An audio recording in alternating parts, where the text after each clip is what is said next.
Selamat siang. Bismillahirrahmanirrahim. Assalamualaikum warahmatullahi wabarakatuh. Alhamdulillahirrahmanirrahim. Bertemu lagi pada siang hari ini di channel saya. Mudah-mudahan kita semua kabarnya sehat walafiat, diberikan kesehatan, diberikan kebahagiaan, dan diberikan kesejahteraan oleh Allah Subhanahu wa taala. Amin ya Allah ya rabbal alamin. Kalaupun ada yang kurang sehat, kalaupun ada yang sakit, semoga Allah segera memberi kesembuhan kepada kita semua. Untuk edisi siang hari ini kita akan membahas tentang bagaimana mengatur waktu, bagaimana memanage waktu yang baik ya. Kenapa ini sangat penting? Karena waktu itu sangat berharga. Waktu adalah uang. Time is money. Ya. Waktu sangat berharga sekali ya. Waktu bagaikan pedang ya. Kalau orang bijak berkata, orang yang bijak adalah orang yang bisa mengatur waktu ya. Bukan diatur oleh waktu ya. Jadi inilah pesan bagaimana sangat berharganya waktu ini ya. Karena waktu yang sudah berjalan tidak akan pernah kembali ya. Kita hari ini tidak akan bertemu lagi dengan hari ini.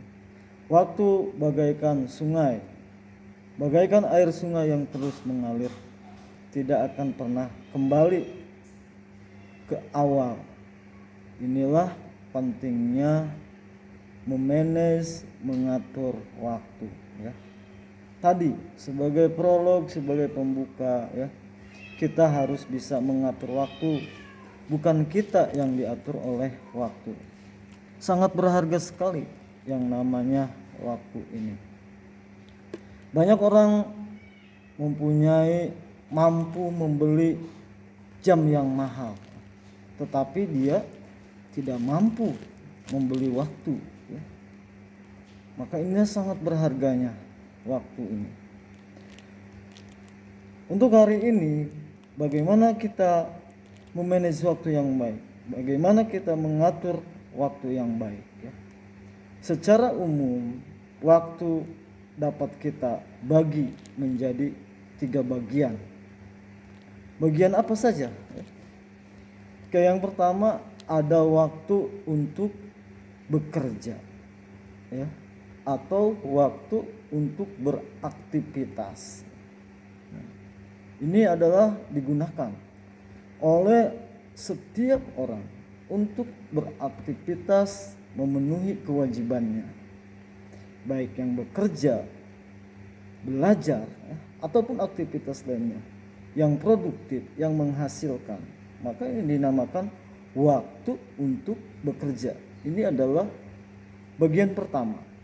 Ini harus digunakan dengan baik, dengan efektif, dengan efisien ya, sehingga ini akan menghasilkan dari apa yang dikerjakan atau diusahakan.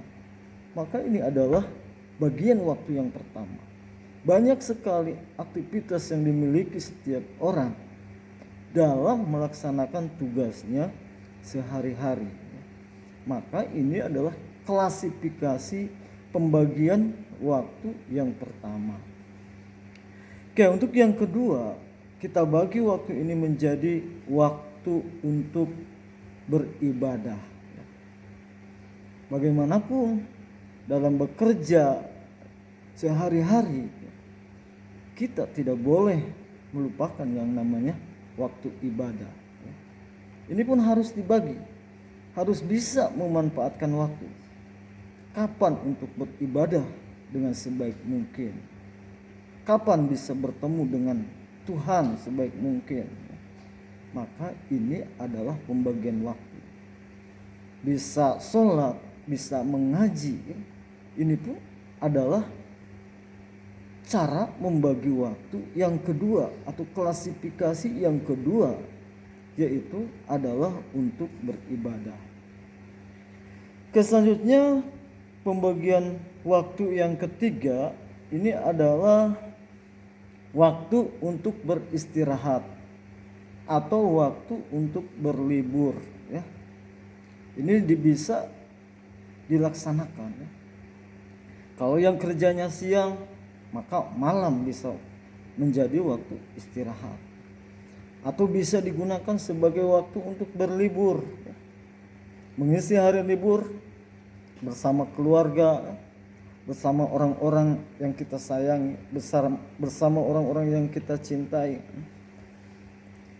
Ini pun adalah salah satu cara pembagian waktu, karena bagaimanapun keluarga tetaplah bagian utama dalam kehidupan kita. Ada hak mereka untuk bersama dengan kita, maka ini pun harus dibagi dalam memanage, dalam mengatur waktu. Oke, jadi kesimpulannya bahwa menggunakan waktu ini ada 3 bagian. Yang pertama ada waktu untuk bekerja atau untuk beraktivitas ya.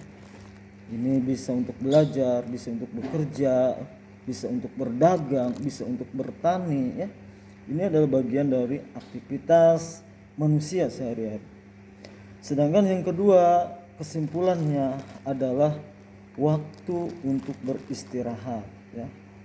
Ini digunakan ketika kita sudah bekerja ya, untuk fresh kembali, untuk menyusun tenaga kembali, maka dibutuhkan untuk istirahat. Karena raga pun, jiwa raga pun membutuhkan istirahat.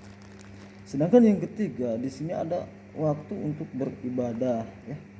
Sama, karena rohani pun membutuhkan kebutuhan ya, yaitu berupa spiritual tadi, kebutuhan spiritual yang mesti dipenuhi ya. Jadi ini adalah bagaimana cara memanage waktu, cara mengatur waktu, sehingga kita bisa menjadi orang-orang yang beruntung, bisa menjadi orang-orang yang sukses, yaitu dengan cara mengatur, bukan diatur oleh waktu. Oke, kiranya inilah yang dapat saya sampaikan pada kesempatan hari ini, pada edisi hari ini. Semoga bermanfaat. Tetap optimis, tetap semangat, tetap berkarya. Atas perhatiannya saya ucapkan terima kasih. Semoga bermanfaat, semoga berfaedah. Akhir kata, wassalamualaikum warahmatullahi wabarakatuh.